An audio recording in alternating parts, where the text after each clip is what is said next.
कल्याण लोकसभा मतदारसंघाच्या सीट शेअरिंगवर महायुतीमध्ये तणाव निर्माण झालेला आहे।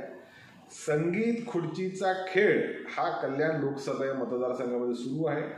मुख्यमंत्री सन्मान्य शिंदे साहेबांचे चिरंजीव डॉक्टर श्रीकांत शिंदे या लोकसभा मतदारसंघाचे खासदार आहेत आणि त्यांना सर्वात जास्त जर कोण विरोध करत असेल तर ह्या मतदारसंघामध्ये असलेली भारतीय जनता पार्टी।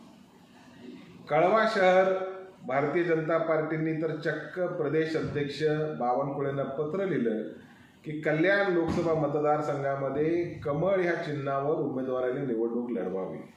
आता एकीकडे भारतीय जनता पार्टीच्या सोबत एकत्रित येऊन शिवसेनेला फोडून शिंदे साहेबांनी सरकार स्थापन केलं आणि दुसरीकडे भारतीय जनता पार्टी स्थानिक पातळीवर मध्ये डोंबिवली शहर असेल, कल्याण पूर्व असेल, कळवा असेल, या सर्व स्थानिक भारतीय जनता पार्टीच्या पदाधिकाऱ्यांचा दबाव तंत्र एकनाथ